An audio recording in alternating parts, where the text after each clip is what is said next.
Yeah, how's it going, Leo? This is Michael from BetterTOEFLScores.com. So let's take a look at your email here. So, you're getting ready to take the TOEFL in 10 days, and you took the test 2 months ago, and you say, this is Leo, I've been studying your Speak Clearly course and also your 7-step system to pass the TOEFL. I want you to look at my TOEFL score from last time and give me some advice. I want to know if I need to pay more attention to the listening and the reading section. Okay, so your score is 50 out of 120. Your reading is 10 points out of 30. Your listening is 9 points out of 30. Your speaking is 19 points out of 30. Your writing is 12 points out of 30. So the answer is yes.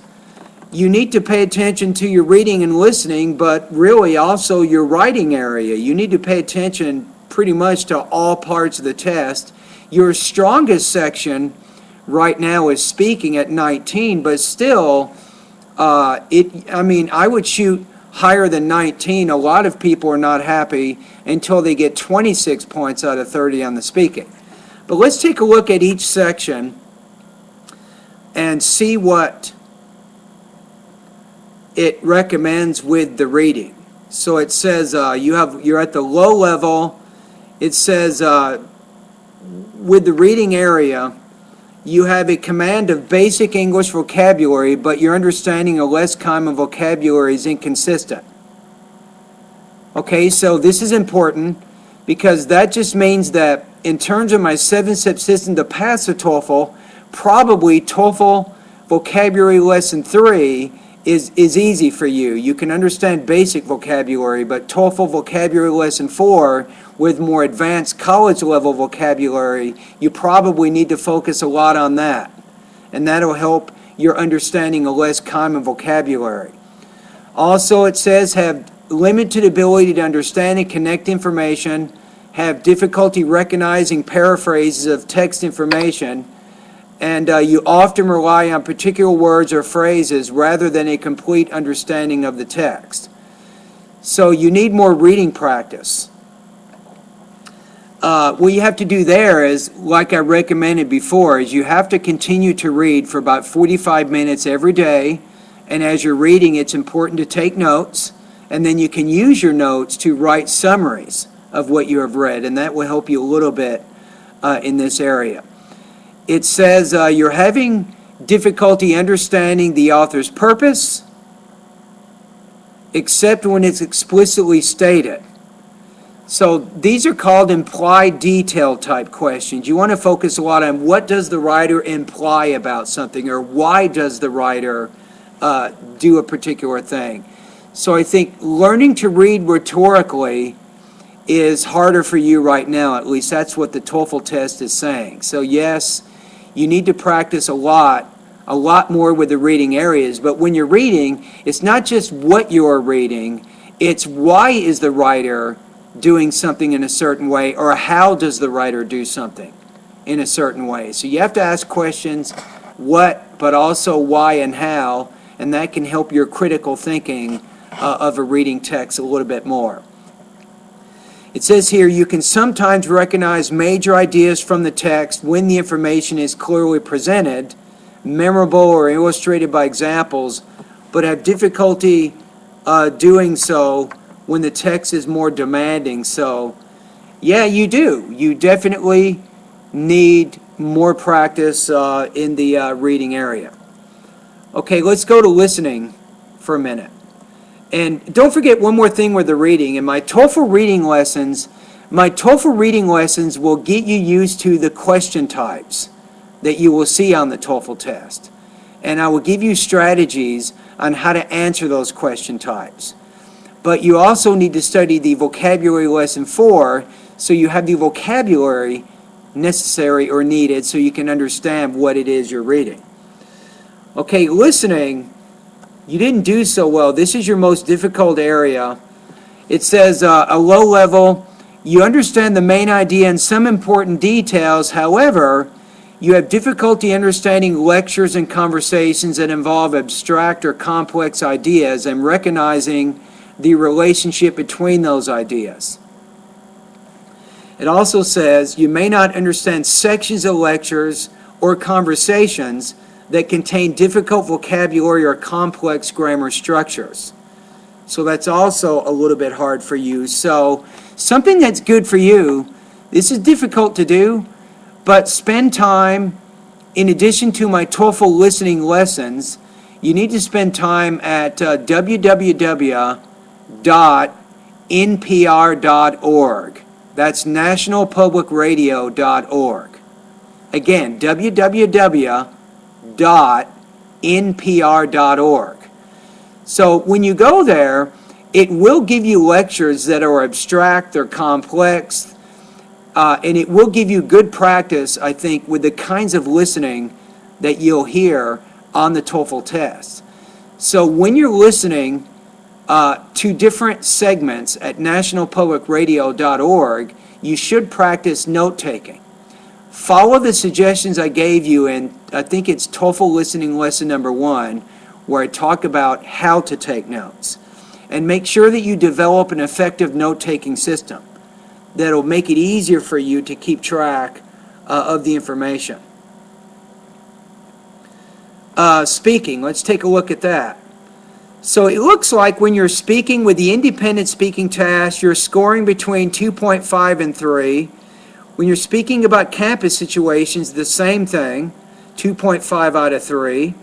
And with the academic content, you're also 2.5 out of 3. So let's take a look at each of these areas. So it says, in terms of your speaking, you can speak about personal experiences in a mostly clear and coherent manner. Your speech is mostly clear, but it doesn't mean completely clear, with some errors. This is the problem. Grammar and vocabulary are limited and include some errors, so you're having problems with vocabulary according to your score report in both the reading and the speaking section. So definitely focus a lot on TOEFL vocabulary lesson 4 to help you with this. So also with grammar, make sure that in my TOEFL grammar lessons, go through all the lessons and then click on the link, I think in the last 2 lessons, where I send you to a website where you can practice on your sentence structure, your writing, research, and so on. But I have a good link there that you can go to, and it's just tons and tons of practice. So you definitely need to make more improvements, I think, in your vocabulary and also your grammar. When you get to speaking about campus situations, it says that you sometimes miss details or you have inaccurate information. So that means because your listening is not good, you're having trouble getting the main points, I think, in these campus situations in the listening. It says you also have limitations with grammar, vocabulary, and pronunciation, sometimes cause difficulty, but do not seriously interfere with overall communication. So again, the grammar vocabulary is coming up again as something that you need to work on. Pronunciation a little bit, you still need to focus on that too. Speaking about academic content, it says, for the most part, your speech is clear and easy to understand. That's good for you. Good job. It says, however, some problems with pronunciation and intonation may cause difficulty for the listener. So intonation, you'll know in my Speak Clearly course for non-native speakers of American English, Leo, is I have 5 different days of instruction that specifically deal with intonation.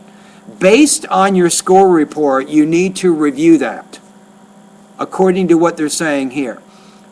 So it also says your use of grammar vocabulary is adequate to the talk, but some ideas are not fully developed or are inaccurate. So again, I think you're having some problems with listening and you're not catching all the information. So you want to make sure you're not missing any important details when they're asking you, how is the information in the lecture related to the information in the reading? You need to cover all the relevant things in the listening.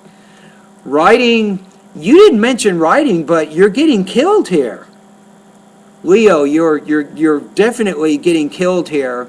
And I don't remember, but I don't think you're doing this, but I've had a lot of students over the last few weeks. I've been reading a lot of independent practice writing tests and some integrated practice writing tests, but I haven't read anything from you. So why don't you post a practice test response on one of the password protected pages of your lessons, and that can give me a chance to analyze your writing and see your organization, your grammar, vocabulary, and all of that. So with the integrated writing, you got killed, and here's what it says. Failure to understand the lecture or the reading passage. Again, because the listening is hurting you, you're having trouble in the writing and also the speaking section. So again, go to npr.org, like I said, and practice at that website maybe 45 minutes to an hour every day between now and when you take the TOEFL, so you get used to academic type information. It says deficiencies in relating the lecture to the reading passage. Yes, I understand what's going on. So it might say something like, how is the information in the lecture related to the information in the reading? You're not showing that connection. Or maybe there's a concept in the listening that maybe disagrees with some information mentioned in the reading, and the TOEFL is saying you're not showing that connection. You're not really combining the information from both areas. So this is very, very important for you to work on. It says many grammar errors and are very unclear expressions and sentence structures. So it looks like your writing, you're having a lot more trouble with your grammar in your writing than you actually are in your speaking. So again, go back to my TOEFL grammar lessons, review those, and most importantly, click on that link of that website. I think it's TOEFL Grammar Lesson 3, TOEFL Grammar Lesson 4. I have a link in there that you can go to, and then you can practice working on your grammar. So it looks like that's very, very important.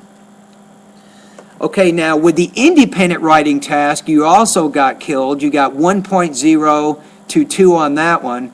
It says your response indicates notable deficiencies, such as your response contains insufficient detail. It's not good for you. It means that when you create a topic in a body paragraph, you have to support that with specific details. And you're not actually doing that. So that's very, very important. So what else does it say? It says your ideas and your connections of ideas are difficult to understand because of many grammatical errors or very unclear expressions and sentence structure.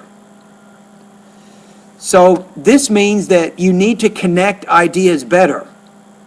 Sometimes you can use transition words like first of all, second of all, finally. You might use words like in addition.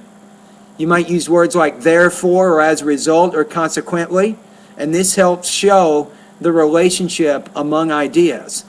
Also, it says in your score report, your response is only marginally related to the question that was asked. No, my friend, that's not good. What it means is you didn't answer the question, or you barely answer the question. So it means that you're not organizing your essay around the writing prompt. Again, you need to post a writing practice test, a response to one of my practice tests at Better TOEFL Scores. I'm one of the password protected pages there, and once you do that, I can look at your writing and give you some ideas. Just like I'm giving you feedback now, I can read your essay and talk to you by video and go over the essay paragraph by paragraph. So anyway, thank you for your email. Thank you for sending me the score report, giving me a chance to look at it, analyze it. So let me just kind of recap a few things that we've learned from your score report. It looks like with reading, you definitely need better vocabulary. You're having difficulty understanding ideas when they're implied. You need to work on that. Listening skills are not good. You're having trouble understanding academic type content, and that's bringing your score down. Speaking, you need some improvements in your grammar and your vocabulary and with your academic speaking,